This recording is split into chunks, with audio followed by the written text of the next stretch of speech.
हाय नमस्कार. भावी ज्युनियर असिस्टंटचं आपल्या जस्ट रिवाइज एई या यूट्यूब चॅनलमध्ये खूप खूप स्वागत आहे. तर सर्वांना समजलंच असेल की आपल्या एक्झामचं ॲडमिट कार्ड वेबसाईटवर आलेलं आहे. बऱ्याच जणांनी ते डाउनलोडही करून घेतलं असेल. तर आपल्याकडे फक्त 7 ते 8 दिवस राहिले आहेत आणि या 8 दिवसांचं नियोजन कसं असावं याबद्दल मी थोडंसं तुम्हाला इन्फॉर्मेशन देणार आहे. तर मला तुमचा अजिबात वेळ घ्यायचा नाही आहे, पण बरेच स्टुडंट यामध्ये नवीन असतील. अगदी मोजक्याच विद्यार्थ्यांनी ही एक्झाम यापूर्वी दिलेली असेल, पण आत्ता जास्तीत जास्त विद्यार्थी नवीन आहेत. सो त्यांच्यासाठी या सगळ्या गोष्टी एक्झामविषयी माहीत असणं खूप गरजेचं आहे. सो आपण व्हिडिओला सुरुवात करूया. तर पहिली गोष्ट आहे तर एक्झाम डेट. एक्झाम डेट ही 16, 17, 18 ऑक्टोबर 2024ला आहे. तर प्रत्येक विद्यार्थ्याचं वेगळी शिफ्ट असू शकते. या 3 दिवशी वेगवेगळ्या शिफ्टमध्ये विद्यार्थ्यांची एक्झाम होऊ शकते.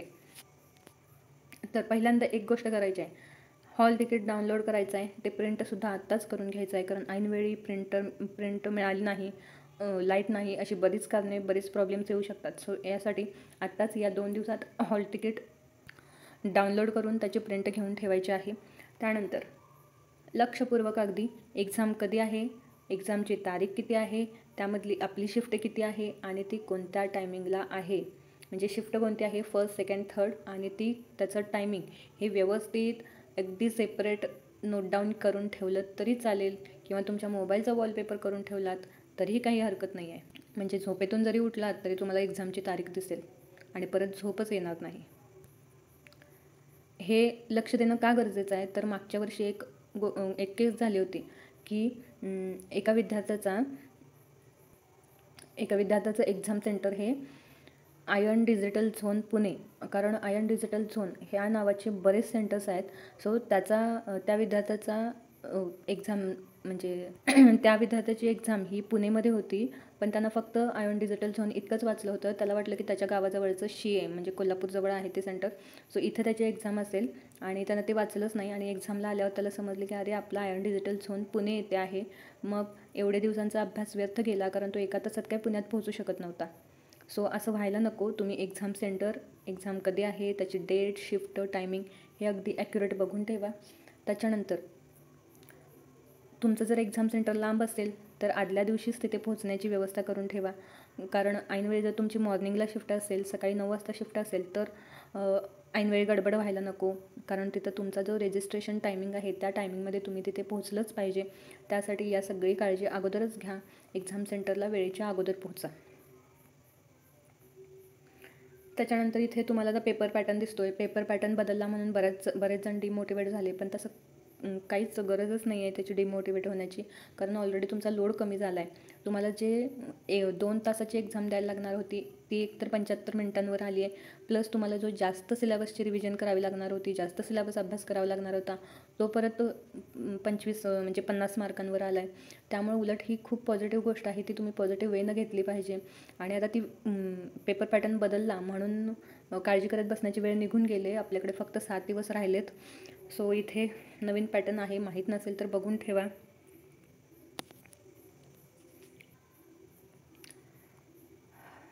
तर प्रोफेशनल नॉलेजला तुमच्याकडे 25 क्वेश्चन आहेत 15 मार्क्ससाठी, आणि बाकी रिजनिंग, क्वांटिटेटिव्ह, मराठीसाठी सुद्धा 20, 15, 15, 40, 30 असे मार्क्स आहेत. मी जास्त वेळ घेत नाही यामध्ये, कारण हे ऑलरेडी तुम्हाला माहीत आहे. सो पर क्वेश्चन तुम्हाला 2 मार्क्स आहेत, आणि 0.50 हे तुमचं निगेटिव्ह मार्किंग आहे. म्हणजे एक क्वेश्चन तुमचा बरोबर आला आहे आणि दुसरा चुकला तर मिळालेल्या मार्कांमधून तुमचे 0.5 मार्क्स कमी होतील. So be careful. आपल्याला येत असेल तरच सॉल्व करा, नसेल तर सॉल्व करू नका, सरळ तो क्वेश्चन स्किप करा. हे झालं एक्झामबद्दल. पण आता आपण बोलतो राहिलेल्या 7 दिवसांमध्ये काय करायचं आहे आपल्याला, तर आपल्याला फक्त रिव्हिजन करायचे आहे. नवीन एखादा खूपच महत्त्वाचा टॉपिक राहिला असेल तर तुम्ही उद्या परवा करून घ्या, पण मॅक्झिमम वेळ तुमचा रिव्हिजनला द्या. आता यामध्ये सुद्धा काय करायचं आहे, तुमच्या डेली शेड्यूलमध्ये हे जे 4ही सब्जेक्ट आहेत, professional knowledge, reasoning, quantitative aptitude आणि मराठी,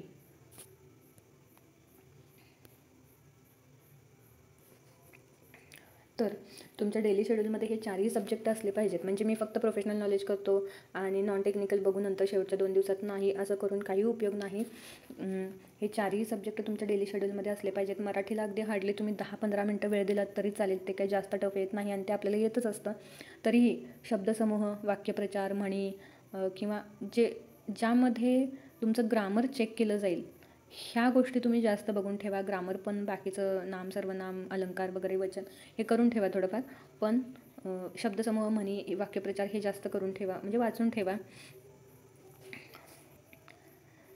प्रोफेशनल नॉलेजबद्दल तुमचे बेस्ट जे टीचर्स असतील, बेस्ट फॅकल्टी असतील, त्यांच्याकडून अगदी व्यवस्थित जाणून घ्या कशी रिव्हिजन करायची. कारण मी इंजिनिअरिंग बॅकग्राऊंडमधून आहे, सो त्याविषयी मी व्यवस्थित सांगू शकणार नाही. पण हे सांगू शकते की तुमच्या डेली शेड्यूलमध्ये प्रोफेशनल नॉलेजची रिव्हिजन ही झालीच पाहिजे. आणि त्यानंतर महत्त्वाचा सब्जेक्ट आहे तर रिझनिंग हा टाईम टेकिंग आहे. तरीही तुम्ही जर प्रॅक्टिस व्यवस्थित केली तर त्यामध्ये तुम्हाला आउट ऑफ आउट मिळू शकतात. म्हणजे 20 क्वेश्चन 40 मार्क्स हे रिझनिंगचे आहेत. तर मॅक्झिमम मार्क्स तुम्ही यामध्ये मिळवू शकताय, फक्त प्रॅक्टिस केली पाहिजे. आणि त्याच्यानंतर क्वांटिटेटिव्ह ॲप्टिट्यूड, तर क्वांटिटेटिव्ह ॲप्टिट्यूडची पण डेली प्रॅक्टिस ही झालीच पाहिजे.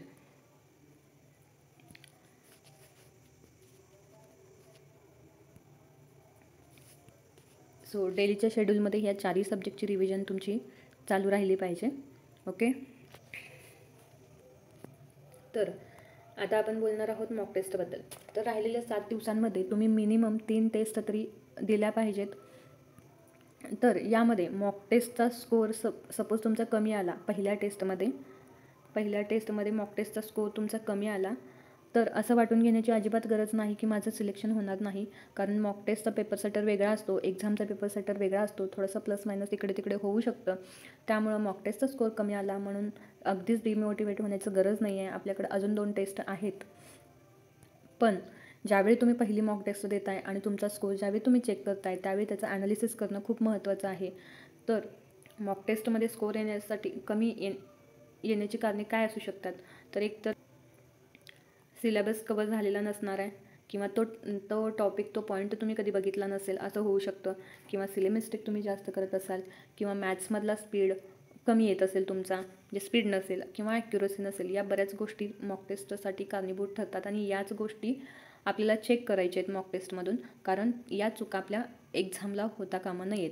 सो या मॉक टेस्टचं ॲनालिसिस व्यवस्थित करा आणि आपलं कुठं चुकतं आहे ते सगळं नोट डाऊन करून ठेवा.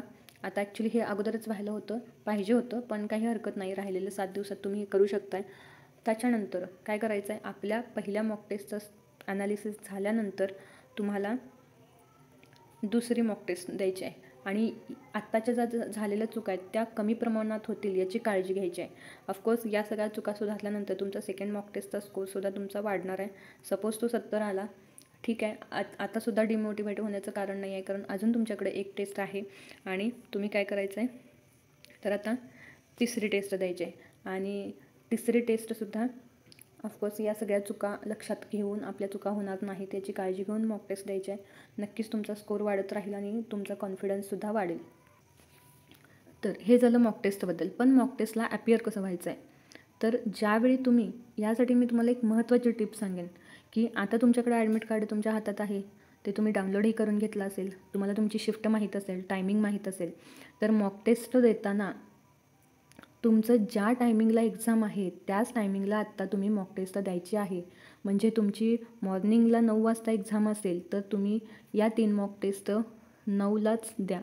याचं कारण हे आहे की इतर दिवशी आपण त्या 9 वाजताच्या टायमिंगला काहीतरी वेगवेगळं करू शकतो, त्यामुळे आपलं माइंड त्या कम्फर्टेबल झोनमध्ये असतं.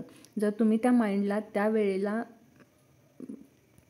वेळेला सेट केलं तर एक्झामला तुम्हाला ते माइंड ऑटोमॅटिकली तुम्हाला एक्झामच्या इन्स्ट्रक्शन देईल आणि एक्झामच्या झोनमध्ये घेऊन जाईल. सो तुमची एक्झाम ज्या टायमिंगला असेल त्या टायमिंगलाच मॉक टेस्ट द्या. तुम्ही एक्झामला ज्या प्रेशरने एक्झाम देणार असाल तेच प्रेशर एक मॉक टेस्टलासुद्धा फील करा. म्हणजे तेवढीच मॉक टेस्ट सिरियसली द्या असं मला म्हणायचं आहे. अगदी टेबल, चेअर, लॅपटॉप असेल तर लॅपटॉप, अदरवाईज मोबाईल आणि आपलं जे गेस्चर, पोश्चर असणार आहे ते सुद्धा व्यवस्थित करून अगदी एक्झामला जसं तुम्ही अपेअर होणार आहात तशी मॉक टेस्ट द्या. खरंच एक्झामचा फील येईल आणि एक्झामसाठी तुम्ही प्रिपेअर व्हाल. आणि आपलं कुठं चुकतं आहे, आपला कॉन्फिडन्स कुठे कमी होतो आहे किंवा आपण म्हणजे आपलं काय चुकतं आहे हे तुम्हाला थोडक्यात कळून जाईल. आणि तुमच्या माइंडलाही सवय होऊन जाईल की आपल्याला 9 वाजता एक्झाम द्यायची आहे. आणि बऱ्याच वेळा मी ऐकते की दुपारच्या वेळी एक्झाम असेल तर झोप येऊ शकते, म्हणून तुम्ही मॉक टेस्ट दुपारची प्रॅक्टिस करा. मला खरंच कळत नाही की तुमची एक्झाम समोर असताना तुम्हाला झोप येऊच कशी शकते. तर अशी बरीच विचित्र कारणं डोक्यातून काढून टाका आणि फक्त एक्झामवर फोकस करा.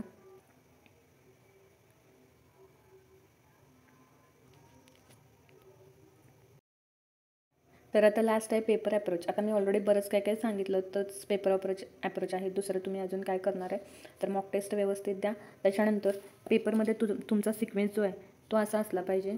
पहिल्यांदा प्रोफेशनल नॉलेज, त्याच्यानंतर मराठी, थर्डमध्ये रिझनिंग आणि त्याच्यानंतर क्वांटिटेटिव्ह ॲप्टिट्यूड. हा असाच सिक्वेन्स ठेवा जेणेकरून तुम्हाला एक्झामला क्वेश्चन सॉल्व करताना त्याचा बराच फायदा होईल. कारण प्रोफेशनल नॉलेज हे पहिल्यांदा का सॉल्व करावं हे मी सांगते तुम्हाला. तर तुमची ग्रॅज्युएशनची 2-3 वर्ष आणि अजून बरीच वर्ष तुम्ही तुमच्या प्रोफेशनल नॉलेजमध्ये इन्व्हेस्ट केलेली असतात आणि त्यासाठी तुम्ही जास्त कम्फर्टेबल असता. सो प्रोफेशनल नॉलेजसाठी पहिल्यांदा प्रिफरन्स द्या. त्याच्यानंतर सेकंड हा मराठी, थर्ड रिझनिंग आणि चौथं क्वांटिटेटिव्ह ॲप्टिट्यूड. हा असा सिक्वेन्स ठेवा. रिझनिंग खूप इझी आहे, पण प्रॅक्टिस केलं तर त्यासाठी प्रॅक्टिस करा, भरपूर प्रॅक्टिस करा. क्वांटिटेटिव्हची पण प्रॅक्टिस करा. क्वांटिटेटिव्हमध्ये तुम्हाला काय करायचं आहे तर सिम्प्लिफिकेशन मी शॉर्टमध्ये लिहिते, ॲप्रॉक्सिमेशन, क्वाड्रॅटिक इक्वेशन, एजेस, ॲव्हरेजेस यासारखे जे टॉपिक आहेत जे इझी कमी वेळात सॉल्व होणार आहेत ते पहिल्यांदा सॉल्व करा. आणि त्याच्यानंतर ॲरिथमॅटिककडे जा. ॲरिथमॅटिक म्हणजे 2-3 लायनरचे क्वेश्चन्स, टाईम अँड वर्कचे, pipe system, boards and stream पण इझी आहे, ते सुद्धा तुम्ही प्रिपेअर करू शकताय आणि एक्झामलासुद्धा सॉल्व करू शकता. इझी येतं ॲक्च्युली. तुमच्या प्रत्येक क्वेश्चनसाठी 1 मिनिट वेळ आहे. सो तुमचं क्वेश्चनचं आन्सर जे आहे ते 1 मिनिटात निघेल, 1 मिनिटात क्वेश्चन सॉल्व होईल या लेवलचाच तो क्वेश्चन असतो. त्यामुळे घाबरून जाण्याचं काहीच कारण नाही आहे. आणि क्वांटिटेटिव्हमध्ये DI एक फिक्स येणारच. सो DIची प्रॅक्टिस करून जा. जर तुम्ही DI केलं नसेल तर प्रॅक्टिस करून जा. इझी लेवलचं DI येतं आणि ते अटेम्प्ट होईल तुमचं. सो तेही करून जा. सो आत्तापर्यंत मी बरेच एक्झाम सेंटर इन्फॉर्मेशन सांगितली. एक्झाम सेंटरवर वेळेत पोहोचा, मॉक टेस्ट व्यवस्थित द्या आणि पेपरचा सिक्वेन्स हा सुद्धा सांगितला तुम्हाला. रिवाईज कसं करायचं हे सुद्धा सांगितलं. बऱ्याच जणांना त्याचा फायदा होईल. बरेच स्टुडंट आता नवीन असतील. सो आजचा व्हिडिओ मी इथं एंड करते. तुम्हाला व्हिडिओ कसा वाटला हे सांगायला विसरू नका आणि चॅनेलला सबस्क्राईब करा. अशाच नवनवीन टॉपिक्स मी तुमच्यासाठी घेऊन येईन जे तुम्हाला अभ्यासासाठी, एक्झामसाठी युजफुल असतील.